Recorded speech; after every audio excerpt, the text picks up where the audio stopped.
Being unique can sometimes be your superpower. Got it.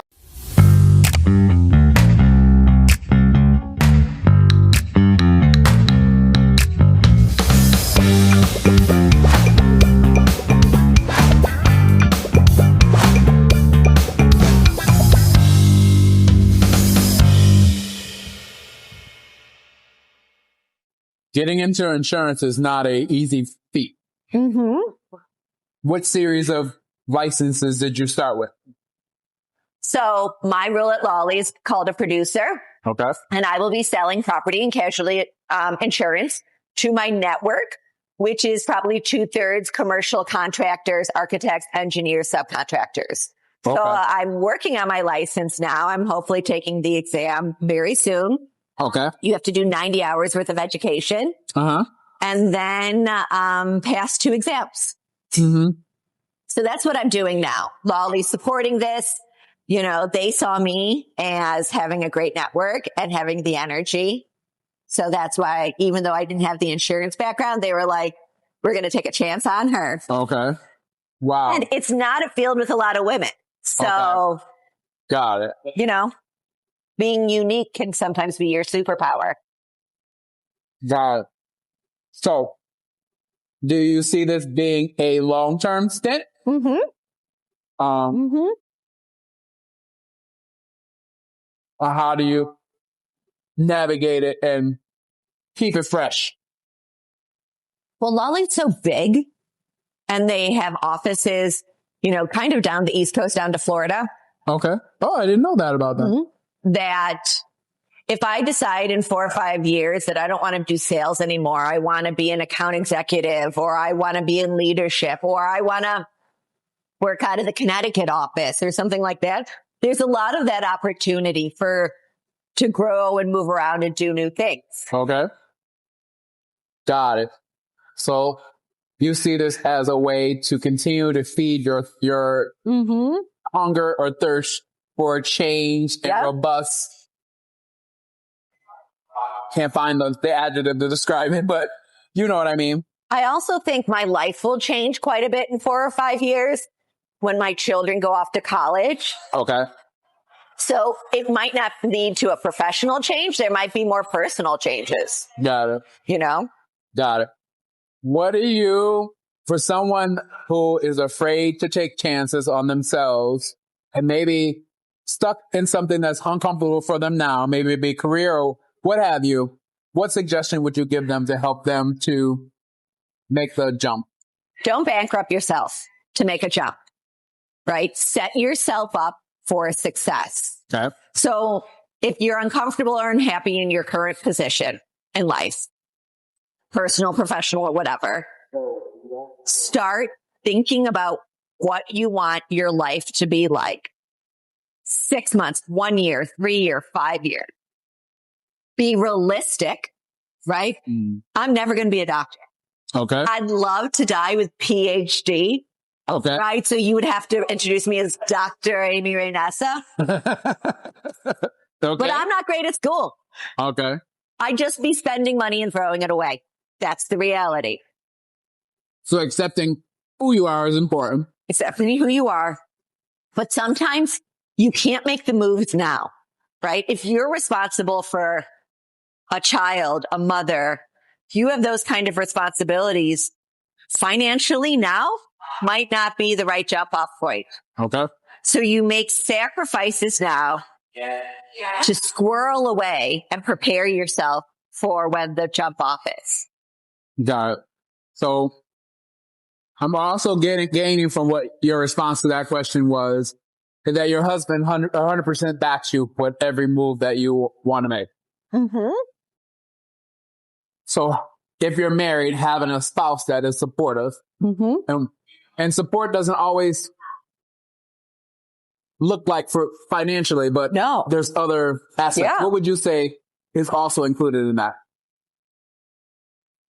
Well, there's a level of understanding. So I think you can tell from my personality, sitting in a cubicle doing Zoom education is not like how I want to spend my day to day. No. But that's the reality of my past month. So halfway through that, 2 weeks in, I would come home and be just burnt out and frankly wretched. Okay. So part of that, Eric being so understanding and being there for me is giving me space, Okay. explaining to the kids, our kids, like, this is why you got to give mom space. Mm-hmm. But then also having a real conversation with me that like, this isn't functional. You need to go take 3 breaks a day and walk. Okay. You need to break it up. Got it. 8 hours in front of a computer, you're not learning anything, Amy. I know it. If you come home this wretched, you're not. Your right? brain is someplace else. Yes. So you're being realistic and understanding that yes is your reality, but adjusting so that you still can able to accomplish your goal. Yep. Having the family being on board with how they need to adjust. And then you adapting to that change and seeing where you need to put the walks in. Yeah. Put it down so that you can actually not just burn time, but actually gain what the intent was. I get it. What are some things that you have planned for this summer that you may not have done before?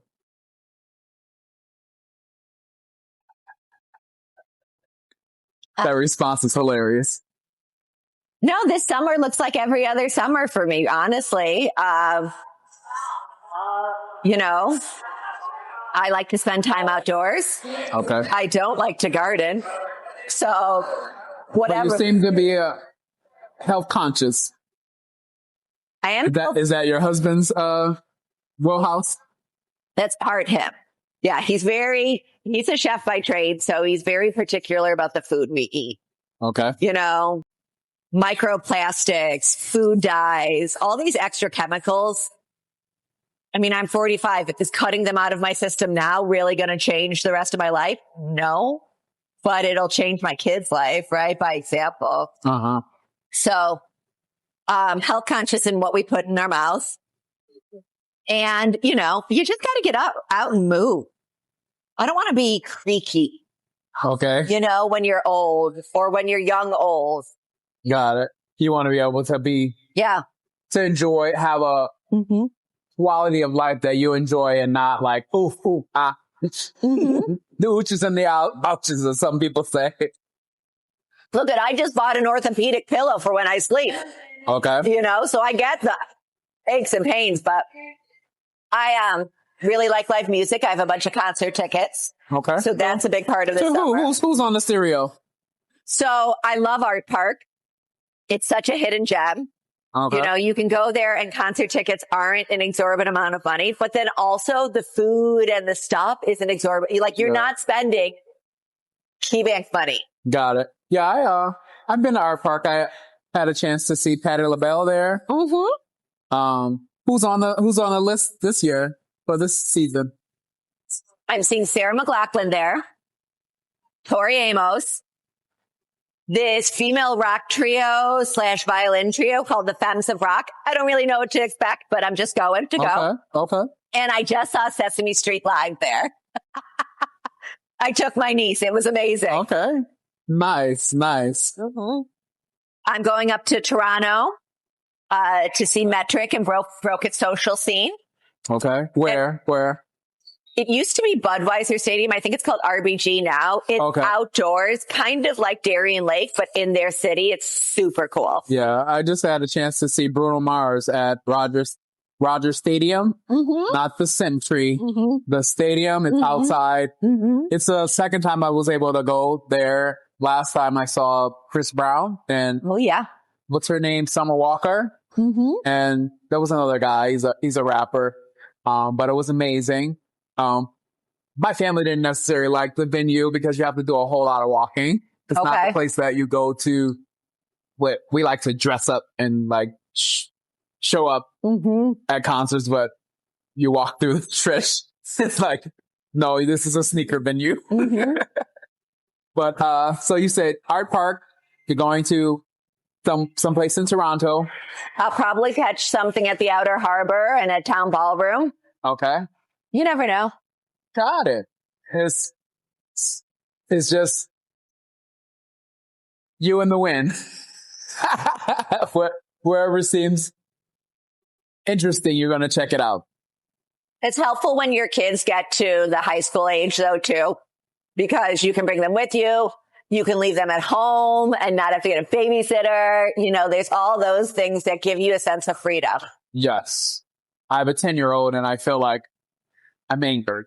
Mm-hmm. I do bring him a lot of places with me just because he needs exposure. Mm-hmm. And to see what dad does is just not him going and having drinks. Mm-hmm. It is actual work. Mm-hmm.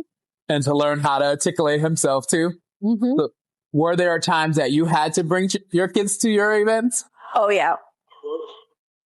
Also, like the weird awkwardness of like breast pumping in a basement of a restaurant. Okay. And then going up and like hostessing and stuff. Like when you're a mom, right? Oh, my word. You got some wild life experiences. Wild Western New York, huh? I think most moms and or dads would have the same, thing. You just adapt and adjust. Sometimes you sit them in a corner with a coloring book and are like, here's a cookie. Please be quiet. Yep. Give him his iPad and especially for small business owners. It has to be, and it should be part of that. They should see you work. Yes. That's how, I'm a big fan of you learn by example, right? My kids know how hard I hustle. Yeah. How has your husband and your example rubbed off on the children? Well, both kids can cook. Okay. So that's pretty amazing, Okay. Everything from simple to fried eggs to like putting together leftovers, and they know how to use knives properly and stoves and whatnot. So being self-sustainable definitely helped. I've drilled into them eye contact and handshakes, like standing up when women stand up, like those kind of key things that really set you apart. So they're in tune. Yeah, they better be. Some kids are like, yeah, that's just my parents' thing. I'm not interested. Mm-mm. They get a lot of lectures from me when they're not interested. Got it. So that helps. That really helps the kids to understand the importance of human interaction, because it's not what you know, it's who you know in this day and age. Yeah. I think it's always been that way, though, probably. Think so? I do. I think connections are always key. So the more people you can meet, the more connections you can make. I'm not a big social media person, but I love LinkedIn. Okay. It's amazing the connections and the things you can learn on there. Mm-hmm. How do you effectively use it? Because some people think it's changing their dynamics, but how have you used it to your advantage? When you're going to meet someone the first time, it shows character to look into them and to have some knowledge of them. That's a good way to do so. Okay. You put some time in. You can find opportunities on there, by following local decision makers, things they're highlighting. You can find like-minded business professionals that are outside of your bubble in other cities. And it's great to see what other people are doing so you can bring it back to the table. Okay. Wow. I never looked at it from that vantage point. I've just been trying to make meaningful connections, connecting with people I've actually met in person. I never thought about it from the vantage point of reaching out to people that are not in my immediate circle. Mm-hmm. Okay. All right. Have you had some good deals that come from your use of LinkedIn? Mm-hmm. Oh, yeah. I especially found out about like interesting events and networking opportunities that wouldn't have normally been in my direct, eyesight. Okay. Yeah. I really enjoy it. Got it. I hate the politics online. I hate the look at me, look at my kid. I don't like any of that, right? Okay. I think there should be a level of privacy, especially when it comes to